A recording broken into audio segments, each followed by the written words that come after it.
take it away. Great. Well, thank you, Michael.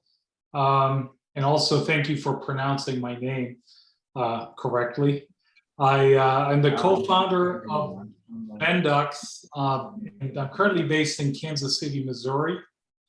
I spent the last 20 or 25 years of my career building, transforming, leading sales teams around the world.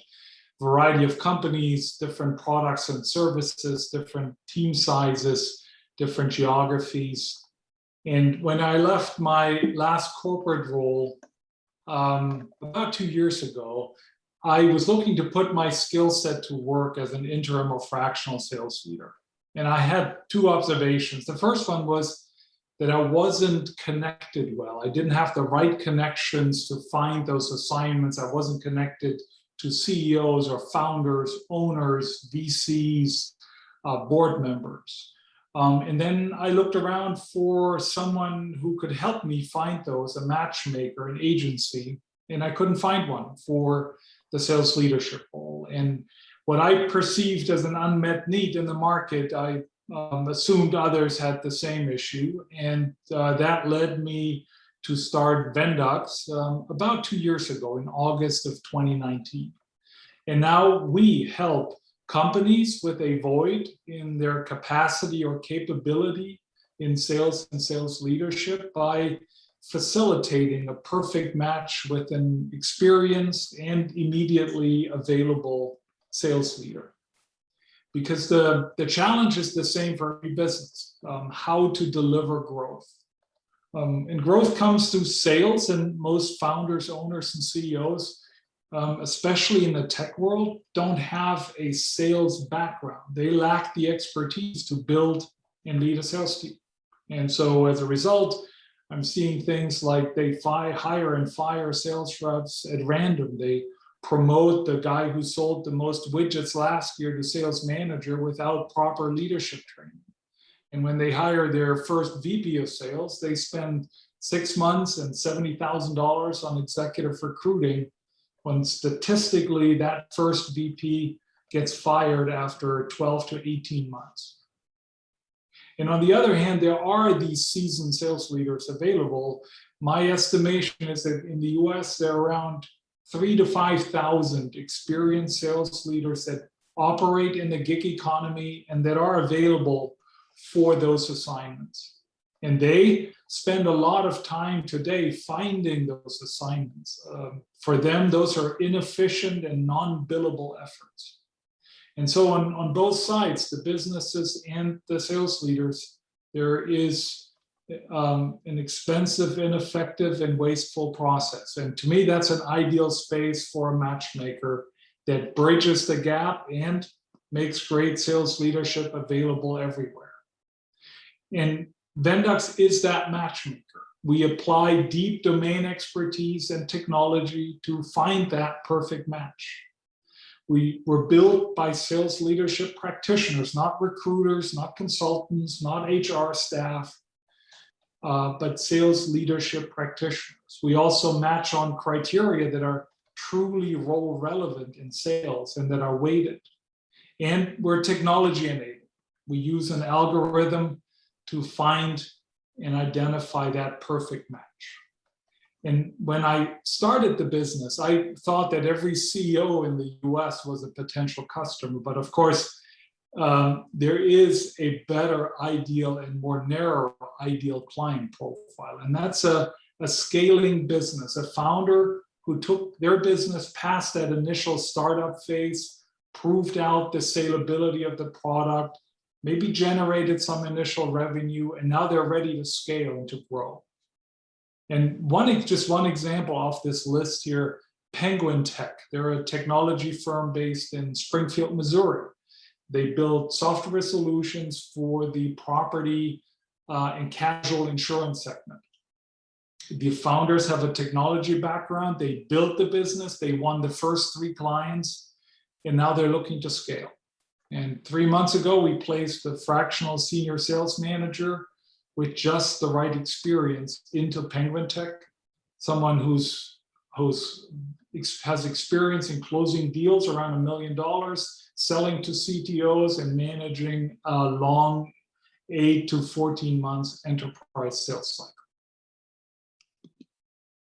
Many of those 3,000 to 5,000 sales leaders that are available for assignments do not use a matchmaker. They find those assignments on their own and within their own network. And of the existing matchmakers that were there prior to Vendox, the vast majority are either consulting or executive recruiting companies that have branched out and now also cover the fractional segments. And there are just a handful of companies that are somewhat similar to Vendox, but they're either without focus on sales or they are without matchmaking capabilities. And so from a competitive threat perspective, to me, the biggest competitive threat is ignorance. A founder, an owner, a CEO, not knowing that an interim or fractional option even exists. After 2 years that we've been in business now, we've already built the largest community of interim sales leaders, today around 250 vetted executives. And when we go to market to obtain those assignments, we go for content.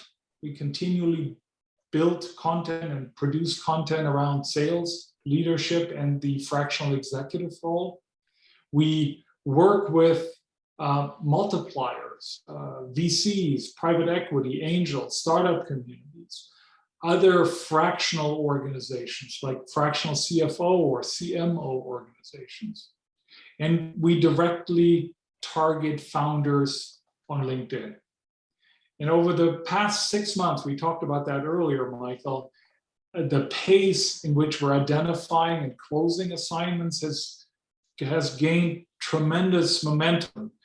And every conversation with the founder is an affirmation of the market need. Sales is a challenge for startups. Founders lack this experience, and they're not ready to invest $300,000 to $500,000 a year for a full-time VP of sales. Now I look forward to the Q&A. Okay. We have plenty of time. If anybody, let's see, in the chat, has anybody entered anything into the chat? No, but I do have a question. So how does the cost structure work for this? Is it like on a per hire basis, or do you take a percentage of sales, or how does it work? I take a percentage of the fee that's being paid between the company and the executive. So what that means is there's no upfront payment, no upfront fee. I only make money, or we only make money when an executive is in an assignment. Oh, okay. Thanks. I have a question. Oh, are you done? Go ahead. Are there specific industries you specialize in? Like, do you do pharma or healthcare or any of that? That's a great question. I don't have a particular industry focus. Collectively, the 250 executives cover virtually every industry you can think of. What I am seeing, though, is what I always describe as clusters. Where are those companies that I'm targeting that are looking for hyper growth, that want to invest in sales? And a lot of those clusters are in anything technology and software. I've done sort of recent placements. I have a lot to do with AI, a lot to do with cybersecurity, a lot of had to do with fintech solutions. I've done, but then I've done outliers. I've placed into the chemical industry, into brake pad manufacturing, and into the television industry. Those are just examples of outliers that I've done already. What about the billing? So do you do the billing and pay the person and take your fee, or do they bill and you bill them, or what do you do? No, I bill the client pays me, I take the percentage, and the rest goes to the executive. No. Thank you.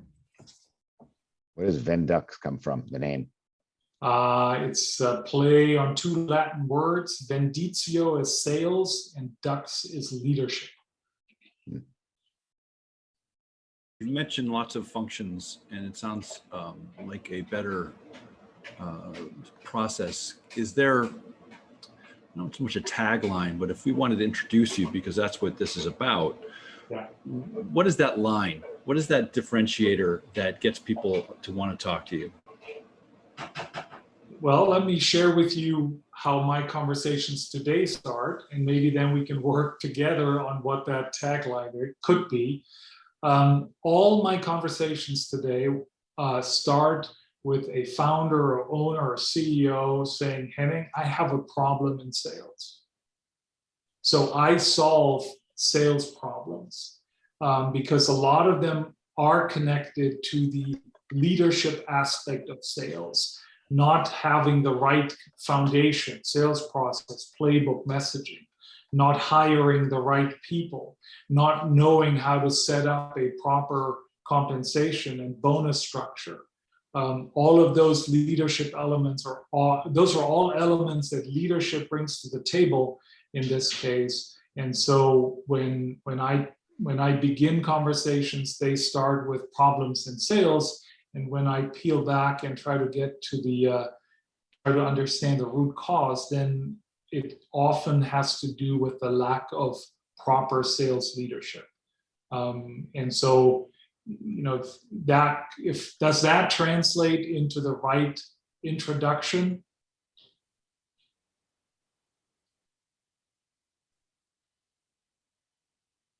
That's a question, I guess, to David. Well, yes, it does. Again, there's two things. One is, who am I looking for that would match that, right? So that's one. And there's, how am I making that connection that differentiates you from a headhunting group, a placement company, those kinds of things that people normally, or is your method more, is it faster, more human, more obviously sales, but there are sales placement companies as well. Again, your unique value proposition is what I just want to make sure that everyone on this call, myself included, kind of, you've positioned it in our mind. So we either have that line or understand what is your unique value proposition. So I'm getting it, and I'm just pushing back for all the right reasons. Yeah, no, I appreciate that. So when we talk about all those other people that are out there, tell me who else has a sole focus on the sales leadership position and does it with a personal experience as a sales leader in the industry. And that is the unique value proposition, because to my knowledge, there is no one else out there who does that. And it's interim, so you're not doing full-time placement. These are for interim roles. I guess they can turn into full-time. There's always the opportunity to convert from temp to perm.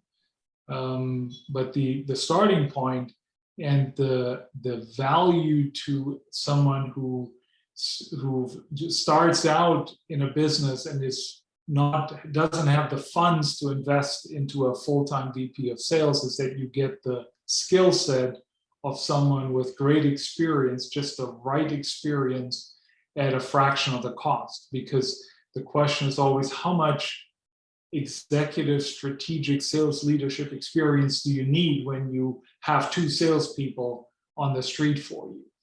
Are these typically fractional, not full-time? Yes, most of the assignments are fractional because it makes sense. It aligns with the fractional CFO. At what point in time do you need a full-time CFO in a business? At what point in time do you need a full-time CMO in a business? The same question is valid for the fractional sales leader. And what is that typically? 40%? What's the typical? Typically, fractional assignments tend to run 20 to 25% of somebody's time. Oh, really? Okay. So that an executive would run, between 2 and 4 assignments in parallel. And what level? Is it just VP level? Are you doing regional directors? What level is it? I really try to stay away from titles because one company calls it a chief revenue officer, and another company calls that very same role a sales manager.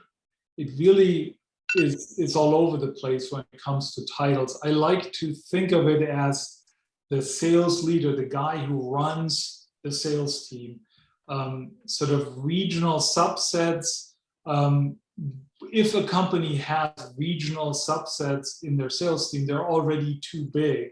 Oh, okay. Over like 5 regional sales managers, you would have a sales director or a VP of sales. And then the fractional model wouldn't be a fit anymore. So typically those roles are labeled, the roles I fill are fractional CROs or fractional VPs of sales. Okay. Thank you. Thank Great. you.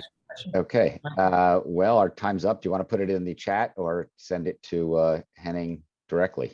Okay, thank you. On Vendoc, or you could drop it in the chat. Absolutely.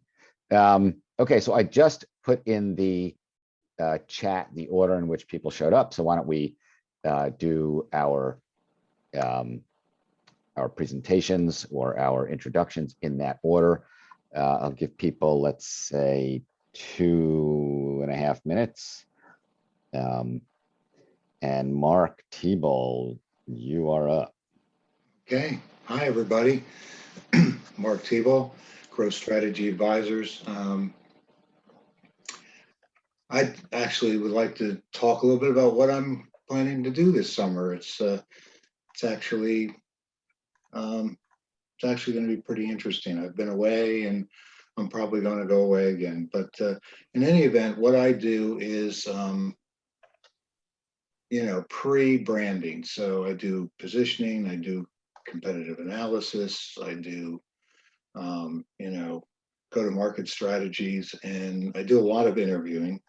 And most of the interviewing I tend to do is somewhat qualitative. And but that's really what I do. And eventually I put together something for the client, and hopefully they go in that direction, but they don't always do that, especially when they're private equity groups. And that's what I do. Based in South Florida, Yes, sir. but recently traveling to the West Coast, I believe. Yeah, I was out there. I was out there for close to a week, and it was that was pure pleasure. I mean, I was open to a variety of things, but basically it was fun with the family. That's what it was for. Very cool. Thank you, Mark. Rajiv, then Bryce, then Scott. And as a topic of conversation, if you want to talk about a new client or maybe an unusual client, that might be a topic that we would all be interested in hearing. So Rajiv, you're up. Thank you, Michael. In fact, I'm going to re-up my ask a little bit today. What we do is reputation management, and I just want to offer some explanation between reputation management and reputation repair. Reputation management, essentially, as the name suggests, is managing a reputation, brand building, establishing a brand, and then building it up to propagate the good. So that's reputation management. Reputation repair, on the other hand, well, the name repair, I think, gives you a clue. Something's not working and you want it fixed. So that's typically deleting the bad. So as you can see, the girl behind me who's so eagerly wiping that board clean. So that's a metaphor for when we wipe Google clean from any bad press or bad reviews that people get. And I just want to clarify that this service is in service of businesses that have been unfairly treated online or maligned online by haters. And it is not, I repeat, it is not to let bad actors get away with it. I just want to make that super clear as to who we are, why we are, and who we serve. As far as my ask, this week, my ask is to be introduced to headhunters and career coaches and people in the staffing business. The reason is some of the clients they may come across are people that have something connected to them, and that is impeding their ability to get hired or get selected for that project or something like that. So that's the reason why I'm looking to meet with career coaches, headhunters, staffing companies, and the like. So Henning, I would love to talk to you. Sounds good. All right. Any questions with the 33 seconds left? Yeah, I have a question. Rajiv, do you want us to just, if we know, like, the coaches, is it for the coach or their clients? You It's want to for meet the with? client. The Okay, client. so you want to network with the coaches so that they can talk to their clients. Okay, Exactly. And it basically offers a halo effect for the coach, because then he or she seems like the person that has all the answers, which makes them look extremely good and valuable to their client. It makes sense. Okay. Bryce, then Scott, then Regina. Hi, everybody. So I am Bryce Wade. I'm the VP of Sales for Mind of a Marketer. We are an organic-focused agency. It does a variety of things. I'm not going to be talking about any of that today. So one of the things that I got from one of my partners recently was a really great podcast about the efficiency in a business, right? One of the great things that was said on this podcast was there's only two reasons to spend money: to get new clients or to keep existing clients. And well, there's no other reason to spend money in a business, right? Because it's the purpose of the business to get clients. And so I just wanted to share this this podcast with everybody because I think it's a really great podcast from a number of different avenues and directions and angles. So one of the questions that I wanted to ask that is from this podcast, and I just posted it in the chat here, is if you can think of 3 decisions that you made that cost you money and how much money you would have with those decisions, how much money would you have, basically? And so for me, and there's a reason I'm bringing this up. So for me, I made a poor decision many years ago that cost me years of financial time trying to work off that poor decision. And in business, one of the things that this gentleman says is that it's not just about making better decisions, it's about making less bad decisions. And in that vein, right, we do marketing, right? So the purpose of a lot of the stuff that we do is to connect with clients of various sorts and do that for our clients, right? And one of the things that comes from that is that you want to espouse the good and reduce the bad, kind of what Rajiv was saying, and what we say as well. So we have an aspect of reputation management that says, hey, you have really great stuff that you want to tell everybody about? Great, send it over to us and we'll magnify that to the nth degree, which is one of the services that we kind of offer. But the ultimate point that I wanted to make today is that everybody has clients that they serve.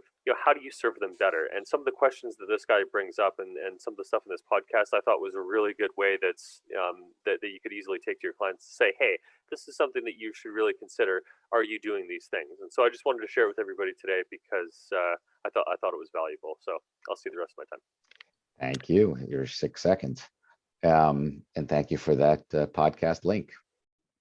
All right. So that's Scott, then Regina, then Stacy. Scott, you're up. Good afternoon, everyone. It's good to see everybody. I'll make it very quick as I can. I focus on partnerships and alliances. Many of you have seen my presentation on the client that I'm working with primarily with the Black Entrepreneur Initiative to help Blacks and minority entrepreneurs with their business from inspiration and an idea all the way through to perhaps the A series of investment. This is a SaaS platform that, and I'm proud to mention today that after a March 23rd green light from UPS to help fund this, we give it for free access to the entrepreneurs from support from philanthropies, banks, and corporations and so forth, and academic institutions and governmental institutions. So as I was saying, March 23rd, UPS gave us the green light, and we're getting the contract signed this week. That's what happens when you work with the number 53 corporation in America, which is a super tanker stuck in the Suez Canal. Anyway, besides that project, which I would love to present to the greater group of newcomers that have come along, maybe sometime again in the future, I also do advisory work in advertising and marketing and in sports marketing. I have a client that just got N-list at the EPA called Germ Barriers, which has been in business for many years, working with mold and mildew and antiviral and antibacterials with a different product. Now they have a different product and it's really terrific and it's non-toxic. I also work with Jane Parker fruitcake, which is the old A&P private label fruitcake that was very well received by many people in the Great Generation and the X generation and boomers. And now they're bringing the brand back. And I have another client, which is IDIB in Italy. Italy does it better.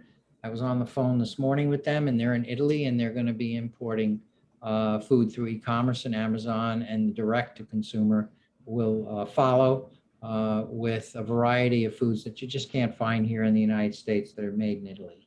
Of course, we have some things to go through with FDA and so forth. So these are the kinds of projects I work on. I have other ones. I won't want to take any more time.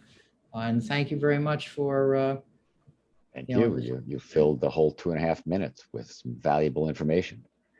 Regina, then Stacy, then Faith. Hi, everyone. My name is Regina Shanklin, and I am an independent marketing strategy consultant.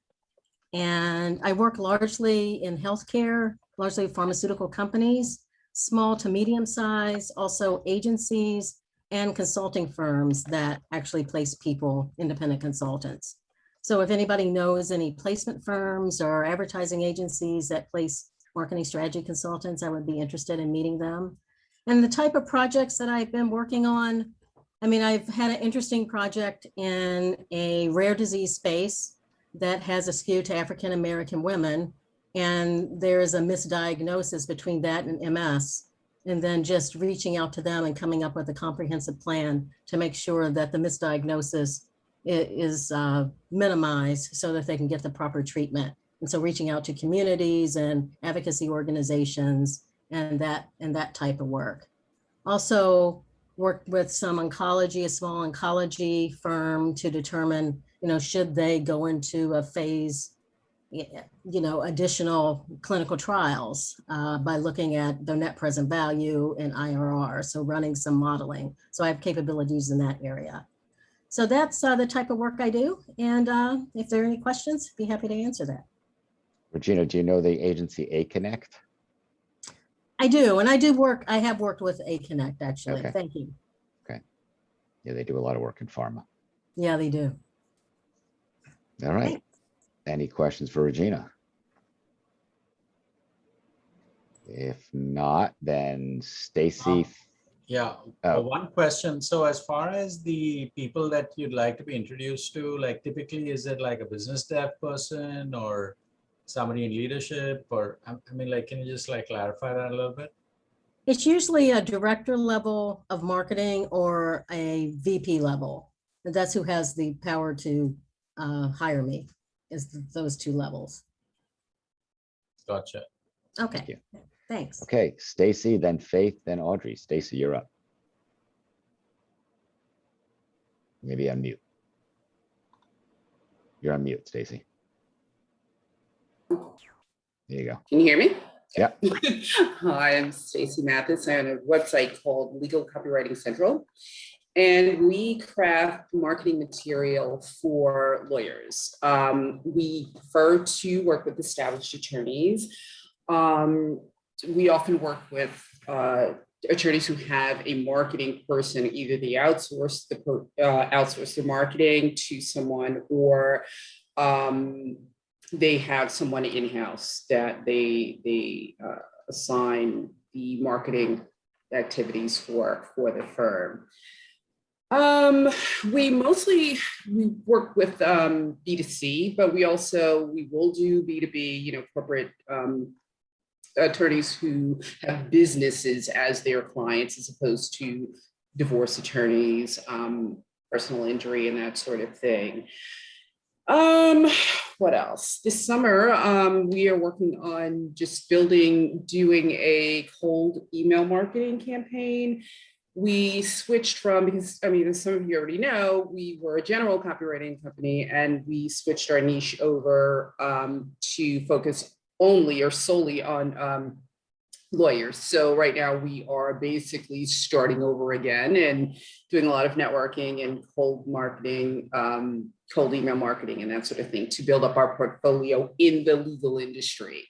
So established attorneys, law firms, those are our ideal clients. And yeah, that's pretty much it. Do you know the Legal Marketing Association? I do. I And who- do. And what I about do. a guy by the name of Bruce Siegel? Siegel? You know Bruce? Is he legal resource? Legal marketing, Network? legal marketing Legal consulting. LMA, no, I know LMA, but I don't know him. Okay, I'll introduce you. Thank you. Absolutely. Any other questions in the next 30 seconds? I ask, is it, you said established, do you mean a firm or can it be an individual lawyer? An individual lawyer, but preferably someone who's a veteran in the industry. You know, it's yeah, that's the ideal. Someone who's an experienced attorney, experienced in owning a firm. I should Right. say. Okay, I know Okay. someone. Thank you. Okay. Thank you, Stacy. Thank you. Faith, then Audrey, then David Cutler. Hi, my name is Faith Thomasis, and I am a writer, and I specialize in business communications, and my real point of expertise is being direct, to the point, and brief. I write the way that I talk, but that lends itself very well to name development, short form copy such as websites, emails, and package label copy. I am very versatile and have experience in a wide range of industries. I'm based in New York City. Recommendations I would be looking for are either agencies that need somebody to collaborate with in these areas of expertise, or small firms that need some kind of help in that, assistance in that area. Because I also do like messaging, positioning. It's good for startups to help them really articulate what they want to say, because sometimes they have to do it in 7 pages and I can do it in a few words. I most recently, it's an interesting question you asked today, have done the website for a temporary placement agency. So Raj, I will give you the name of that person to connect with. And from that, I have just received a project to do a resume for a whole high level candidate, and have just realized that, and that's not my first resume project, but I have not been promoting that. So I do resumes. So, and how much time do I have left? 59 seconds. 59 seconds. Okay. I mean, some examples of my work I've told people before. In New York City, I've done the Icon parking lots, brand name. Years ago, I did the Kudos granola bar from M&M Mars. I think they're still on the market. And also, Bayer had come out with a product called Heart Advantage, which had some supplement in it, along with the aspirin, and I named that Duo Caps. So those are just a few examples of what I Faith, do. I have a question for you. Do you position yourself as insurance or a creative go-to-market? What side, or both? Insurance. Well, you're covering your ass. You're making sure that you can, you're not crossing somebody else's brand name, or So I'm wondering what sells more? Is it to be careful and it's more defensive, or is it more go to market and be creative and Well, it's a very good question. You need to be creative and go to market, but you need to be creative within specific constraints. Right. But the really hard part about name development is that you deal with copyright law and trademark law. And the first rule is, if it's good, it's taken. And the second rule is call Audrey Glover Dichter. Audrey, you are up. Sorry, I was cracking up because, yeah, I said exactly what you said. It's like, so I'm an attorney and I focus on advertising, marketing, and promotions law in English and Spanish. So I review marketing campaigns, and depends on what your product or service is. Then depends besides starting with the FTC, what else I need to bring in? Like somebody mentioned FDA, I think it was you, Scott. So I review also not just FTC, but the FDA, and then obviously states have their own rules, especially California. And then I take it from there. So I review for federal, state, and local. When I review campaigns, I'm reviewing not just for advertising law compliance, but also for intellectual property issues and privacy law issues. If you have a website, I draft all the legal documentation that you need, like privacy policies, terms and conditions, disclaimers, disclosures, cookie policies, and of course, I do the ADA online compliance as well. I don't do the tech, I do the legal side of it. And that's what I cover when I review marketing campaigns. And so I'm like a one-stop shop for all 4 fields of law. And I work with, well, obviously what I do, it affects every business, but I primarily focus on building relationships with CMOs who are well aware of the law, agencies, like most of you, copywriters, website designers, PR agencies, because you're the ones who know that the law exists and it applies to all your clients. So unfortunately, what you don't know what could hurt you in this particular instance, and most businesses, small, medium businesses don't know that this field of law exists.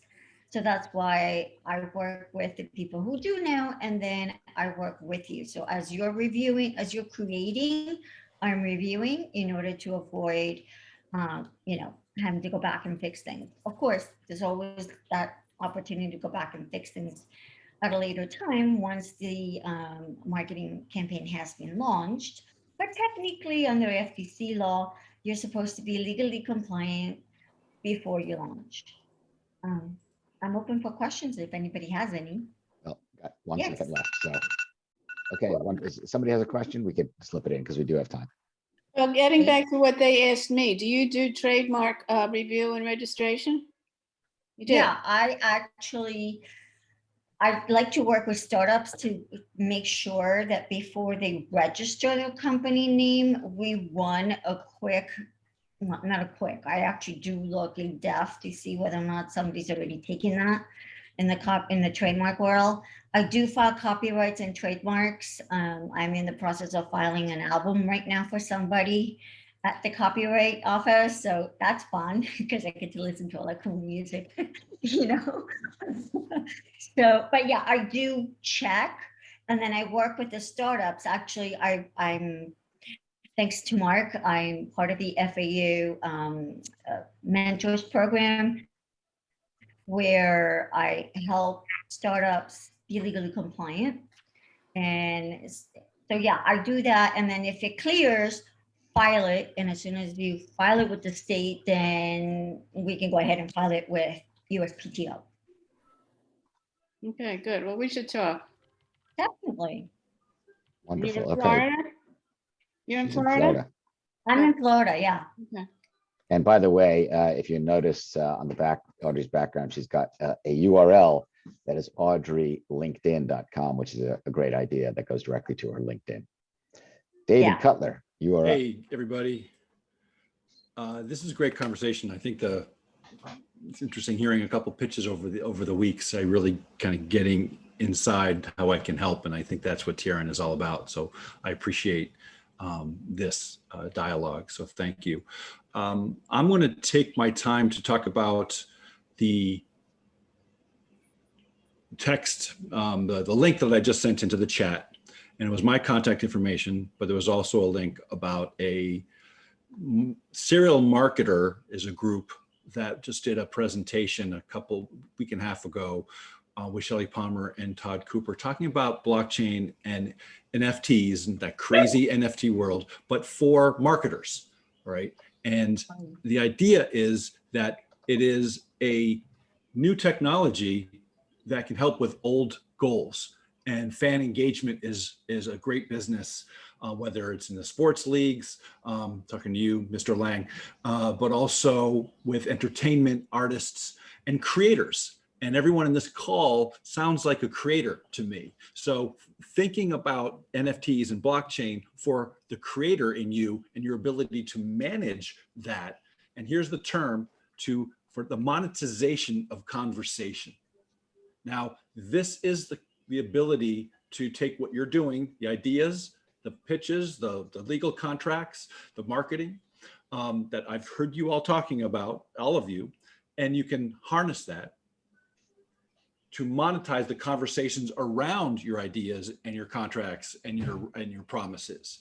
The idea behind blockchain and NFTs, I'm encouraging you merely to learn more about them, because there are new technologies and platforms that allow you to actually deploy versus having a lot of technology, understanding what a cryptocurrency is, or a wallet is, or an Ethereum, or a Bitcoin.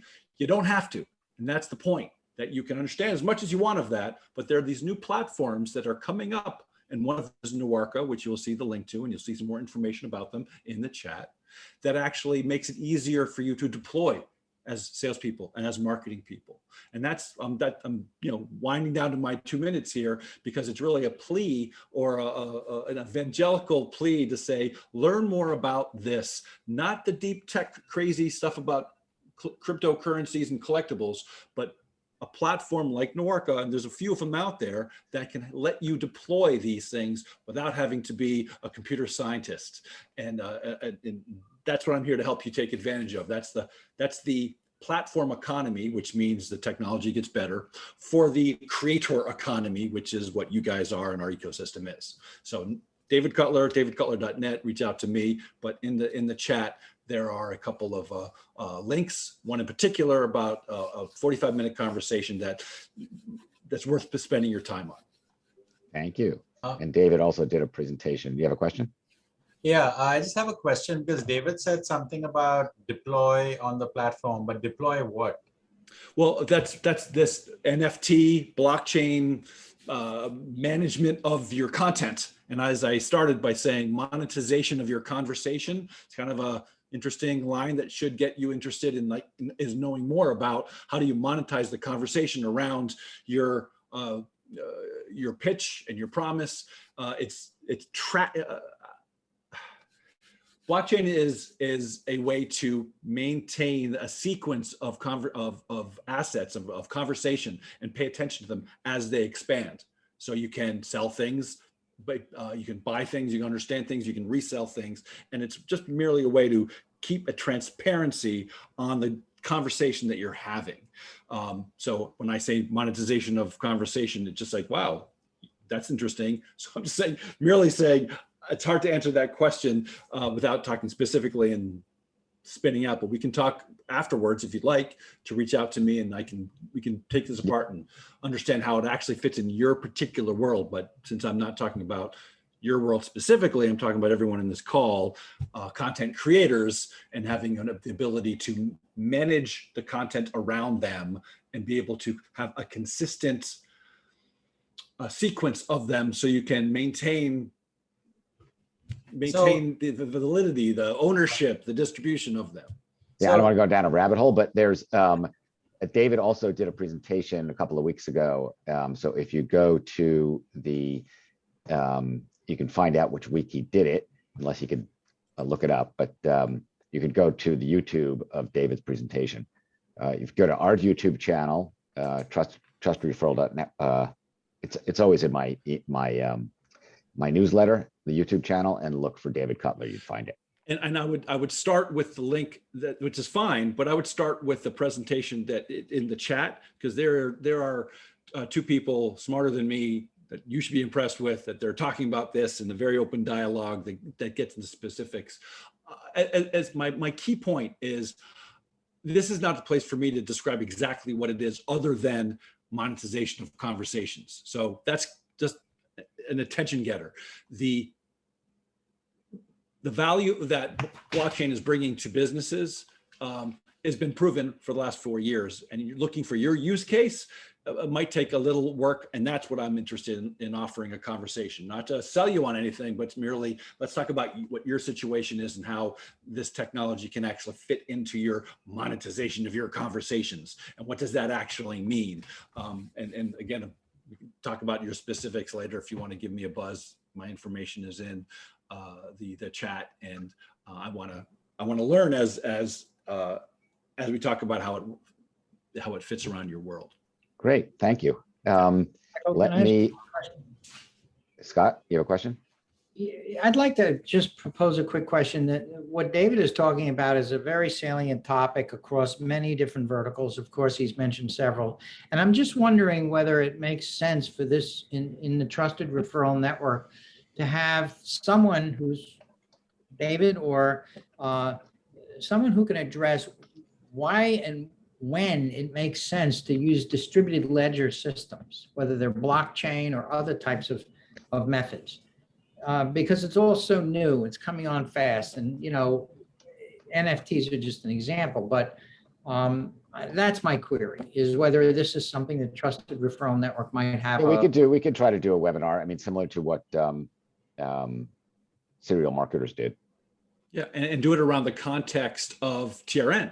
I mean, that's what Sure. you and I are talking about. It's like, how does this group and the referral concept become the referral itself? The reputation becomes an asset that we can pass along and keep track of, and not ruining it, not ruining the humanity and the graciousness of making a connection, but keeping tabs on those in the right way. And that would be a very, very interesting conversation on how to turn referrals into, to quantify them, to monetize those conversations. Well, you and Scott them. should actually get together, just have a conversation, just come up with some ideas that might work. Yeah, so Scott, I sent you an email. I'm not sure you're getting them or not. Thank you. Are you getting my email, Scott? Scott? Yeah, he's on mute. All right.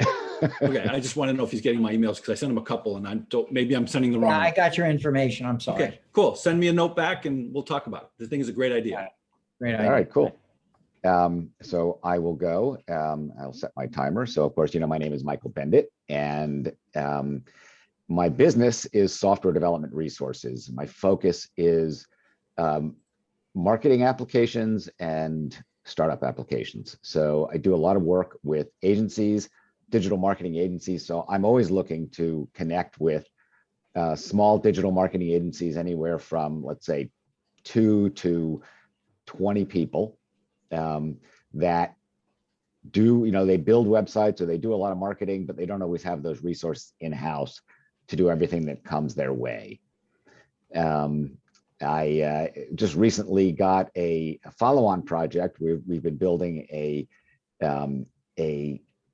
project for a startup. It's actually a sort of an Uber for home oil delivery. So you say, I need to refill my tank. It's 250 gallons. And you go on and you see who's available and what are they gonna, what can they pay for that, or what would they charge for it? So you can basically shop right there on the app. And this was developed for somebody who was in the fuel business, the home heating fuel business. And now we're doing a follow-up app just for his business, so that he can have people, directly buy on his website, or set up a purchase. So it's sort of like a scheduling app for him. So it's a simplified version just for his own business. So we often do those follow-up jobs. Just won that one today. Smaller, but we could build off of what we already have. So that's an example of a startup. We do a lot of websites, everything from basic WordPress websites all the way up to much more sophisticated, complex websites, including e-commerce sites. And we work across a number of platforms. And that's really what differentiates me, because I do represent a broad range of teams that have this broad capability of working with different platforms. And so the other thing I want to show you is share my screen of the notes that I typically take. I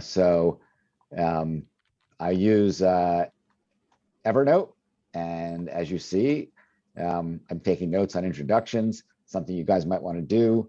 And if there's something that I want to follow up with, for example, Regina, I said, does she know A Connect? So I highlight it in red. Stacy, I need to connect with Bruce Siegel. So I highlight that in red as well. Great way to just, keep tabs of what's been going on. I used to do this on paper, but now I do it electronically.